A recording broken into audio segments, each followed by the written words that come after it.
The blue line jumped from my pen, snapping to the wrong anchor point and shattering the curve. I killed the entire vector with a single gesture, erasing the last hour of work without a second thought, because a design is either perfect or it is garbage. My tablet screen went blank for a moment before I started again, drawing the foundational grid from scratch on the black surface. The client wanted a logo for their new software, something that felt like the future, and the future is clean and makes sense. I built the shape line by line, a geometric bird taking flight, its wings forming a perfect 45-degree angle. Each point clicked into place with a quiet tap from my pen. This was a world I could manage, a place of pure form where every element answered to a command. My apartment is the same way.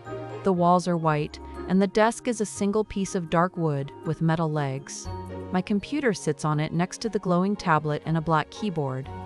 There are no pictures on the walls and no stacks of paper waiting for me. I can see the whole space from my chair and know exactly where everything is.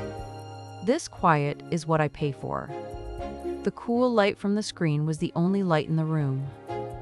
I nudged a vertex a single pixel to the left, then back again, watching the whole structure shift in response. This was control. This was a problem with a clear solution, a language made of shape and color that never got tangled in my head. I added the cool blue gradient to the wings, watching the color bleed evenly across the digital surface. It was clean and immediate. The work felt good. It made sense in a way nothing else did. I could build a whole world here that was stable, one that worked according to rules I understood, and I could live inside it while the computer's fan provided a steady sound. I zoomed in until the pixels were visible, checking the edge for any softness, then zoomed back out to see the whole, finished shape. It was right. It was done. I saved the file and leaned back in my chair, looking at the sharp bird on my screen against the simple white walls of my apartment.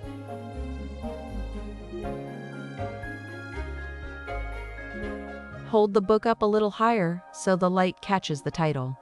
CJ's voice was calm and professional, the way a director speaks to an actor. I adjusted my grip on the hardcover, my thumb covering a smudge on the jacket while she framed the shot on her phone, which was mounted on a small tripod. The bright white ring light she'd set up on the counter made my eyes ache and threw sharp shadows behind the bookshelves, turning the warm old store into a cold studio. We were staging our first book club date, and I felt like a fraud in a police lineup. She had me sit in one of the worn leather armchairs, a book open on my lap while she talked to her phone's camera, her voice animated and full of a passion that felt rehearsed. I had listened to the Wikipedia summary on the bus ride over, and I managed to nod along, offering vague comments like, "The symbolism was very powerful," when she paused for my input. She barely seemed to notice my lack of substance. Her attention was on the angles and the lighting and the way the Save the Quill hashtag would look in the caption. The whole thing was awkward and transactional, a performance for an unseen audience, and the falseness of it sat between us like a third person in the room. Her first post went up that night. It was a picture of me looking down at a book with a thoughtful expression she had coached me into. Her caption, a glowing review of our deep conversation about literary themes. She tagged it, Javia and Heezy J Save the Quill. My phone started vibrating almost immediately. The likes and comments poured in. People I had never met writing about how inspiring our story was. A donation link was at the bottom of her post, and soon the first few dollars trickled into the account we set up. The next morning, CJ texted me a picture of the next book. The message just said, "For our next date, we're live streaming this one." Panic set in, sharp and familiar. Wikipedia wouldn't be enough for a live conversation. I found the audiobook online and bought it with the first few dollars from the donation account. That night, I was working late on a freelance design project, trying to meet a deadline, and I put on my headphones and pressed play. I expected to be bored, to just absorb enough plot points to get by, but after a few chapters, the narrator's voice faded, and the story took over. I found myself lost in the world, captivated by the characters' choices and the slow unfolding of the plot.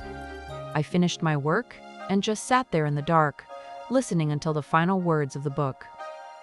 A few days later, my grandmother organized an emergency poetry slam to raise money. I came to the store to find her and 3 of her elderly friends sitting in a small circle of folding chairs. An old man I recognized as a longtime customer, Mr. Abernathy, sat silently by himself in a corner, watching with a polite expression. My grandmother read a poem with a hopeful tremor in her voice, but the sound was swallowed by the high ceilings and the empty space around them. The failure of it was so quiet and sad, and it made the knot of my own deception feel tighter. Her way wasn't going to work, and I was the only one who knew it. For our live stream date, CJ set up her phone on the main counter. When she asked me about a certain character's decision, I didn't repeat a line from the audiobook. Instead, I talked about the way the author built the scene, the visual choices that made the character's desperation feel real.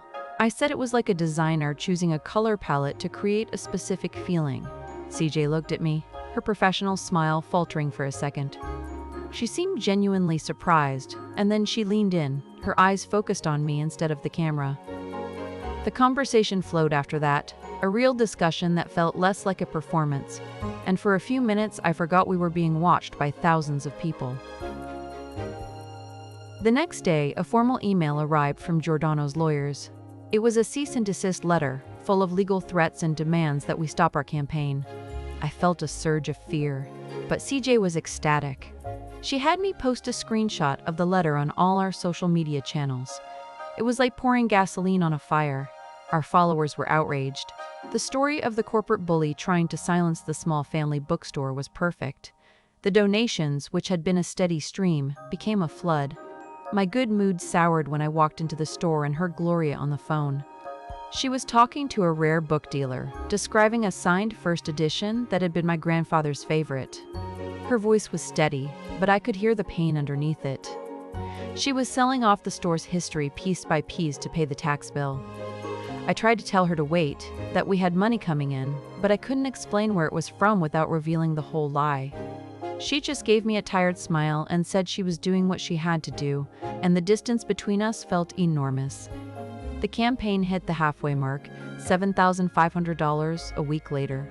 The publisher CJ had been courting sent her an email saying they were very impressed with her engagement numbers and wanted to schedule a meeting. The success felt real, solid. That night, after we finished our latest live stream, we turned off the bright lights and the cameras. We sat in the dim, quiet bookstore, surrounded by the sleeping books. The silence was comfortable. I told her that reading had always been hard for me, that I always felt slow and stupid when I had to do it. I didn't say the word dyslexia, but it was the closest I had ever come to telling anyone the truth. She listened without saying anything, and then she confessed her own secret. She told me about her parents, how they saw her career as a silly hobby, and how she was terrified that they were right. We were just 2 people admitting we were scared, and in that shared moment of honesty, she leaned over and kissed me. It wasn't for a camera, and it wasn't part of the plan. The whole thing suddenly changed from a project into something complicated and real. Saving the bookstore was now tangled up with my feelings for her. Our success brought attention we didn't want. I got a message on social media from a woman I had gone to high school with. Her name was Sarah, and she was a local journalist now. She said she remembered me from our remedial English class and wanted to write a human interest story about the campaign. The message made my blood run cold. Around the same time, Giordano, tired of the bad press, told his PR team to dig up anything they could use against me. They found out about Sarah's interest and got a tip about who to talk to. They found my old high school English teacher, a bitter man who had always resented my disinterest in his class. He agreed to talk to the journalist, to tell her everything about my reading struggles, my dyslexia. He told her I was a con artist who had always hated books. CJ got the email she had been waiting for. The publisher formally offered her the sponsorship deal. It was $50,000, enough for her to be financially independent, enough to finally prove her career was valid to her parents. The offer was contingent on the continued success and positive public perception of the You Save the Quill campaign. She had everything she wanted right in her hands, a future built on a lie that was about to collapse.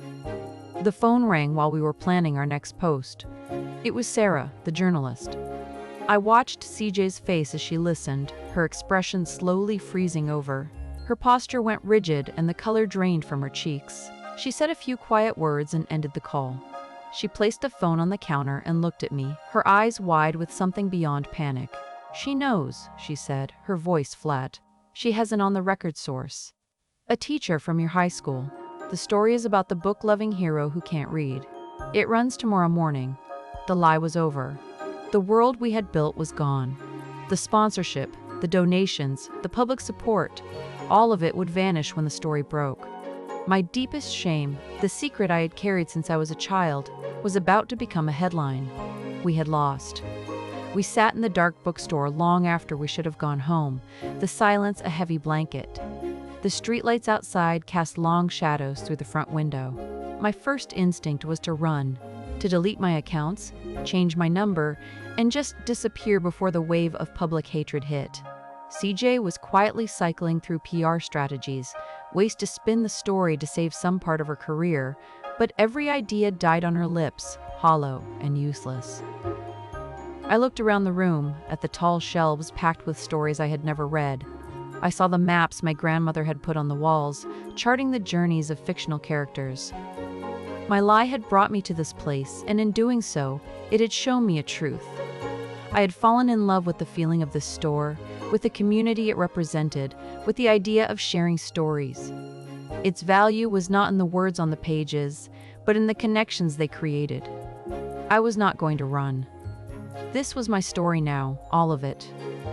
I looked at CJ, who was staring at the publisher's offer on her phone screen, her face a mask of despair. I told her I was going to face it, that I would tell everyone the truth myself. She looked up from her phone, her eyes meeting mine. She took a deep breath, a small, shuddering thing, and then she deleted the email. She would stand with me. We would face the storm together.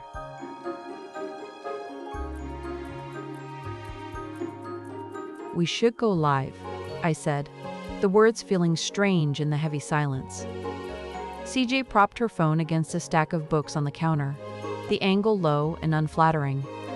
She tapped the screen and a tiny number appeared in the corner, climbing fast as her followers got the notification.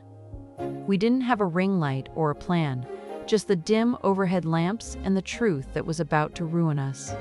The number ticked past 10,000 while we just stood there, two tired people in a dark room, letting the world watch our world end. My voice shook when I started to speak. "Hi everyone. There's something I need to tell you."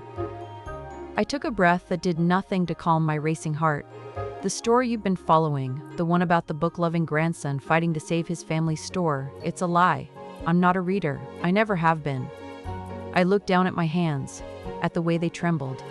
I have dyslexia. When I was a kid, reading was humiliating. Every book my parents gave me just made me feel stupid, so I learned to hate them. I saw this place, my grandmother's store, as a monument to my own failure. When the foreclosure notice came, I panicked. I saw CJ's blog, and I came up with a plan to use her, and all of you, to raise the money. I listened to audiobooks so I could pretend to know what I was talking about. It was all a performance. The comments were flying by on the small screen, a blur of question marks and angry icons. But then, something happened. CJ would read to me. I would listen to the stories on my own, and for the first time, I understood. It wasn't about the words on the page. It was about the worlds they built, the way they connected people. I started this lie to save a building because of my own guilt. I'm telling you the truth now because I want to fight for this community, for this space where people can share stories, no matter how they get them. I stepped back, feeling empty and exposed. CJ moved into the frame, her face pale but her eyes clear. "What Javi says is true," she said, her voice steady. "I was part of the lie. I saw a good story for my brand, a way to boost my numbers. I cared more about the engagement than the truth." She paused and looked straight into the phone's camera.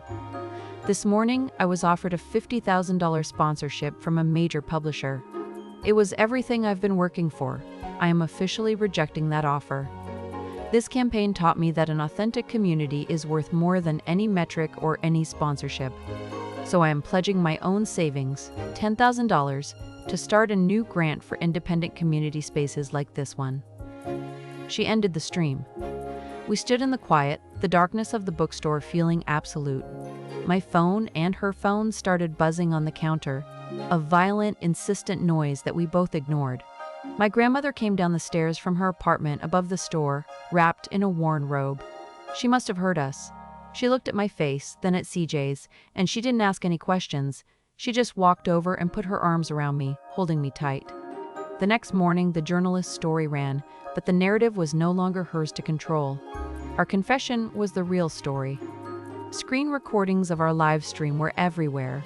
Headlines flashed across my laptop screen. Book blogger scraps sponsorship for integrity.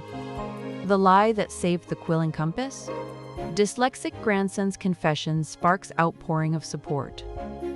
Giordano's PR firm released a statement condemning our fraudulent campaign, but it backfired. He looked like a bully kicking a man who was already down. The donation page, which we had expected to be flooded with refund requests, saw a different kind of activity. The numbers started climbing again, faster than ever before. People weren't just donating to save a bookstore, they were donating to support an idea, to reward a painful public honesty. The phone rang that afternoon. Gloria answered it, her voice soft. I watched her listen, her expression slowly changing from weary concern to disbelief. She held the phone out to me. "It's for you, Javi. Javi. It's Mr. Abernathy." I took the phone. I remembered him from the poetry slam, the quiet older man in the corner. His voice was kind and calm. He told me he had been a customer for 40 years, that my grandfather used to set aside books for him. He said he saw our final live stream. He respected my grandmother's love for the store, but he was moved by our choice to tell the truth at great personal cost. He said integrity was a rare commodity. Before I could say anything, he told me he had just spoken with his bank. The $15,000 property tax bill had been paid in full. He was also establishing a trust to ensure the Quill and Compass would have a future long after all of us were gone. Months later, the store was bright and clean. We had used the extra donation money to fix the leaky roof and refinish the old wood floors. A new section stood near the front window, full of graphic novels with their vibrant covers facing out. Next to it was a small station with comfortable chairs and headphones for listening to audiobooks. I sat on a colorful rug in the children's section, a picture book open in my lap. A small group of kids sat around me, their faces turned up toward mine. I traced the simple words on the page with my finger, reading the story aloud, my voice calm and confident. I looked up and saw CJ standing by the counter, arranging a display of new arrivals. She was watching me, and her smile was full of a love and a pride that made my chest feel warm. I smiled back, a real smile, peaceful and settled. I was home.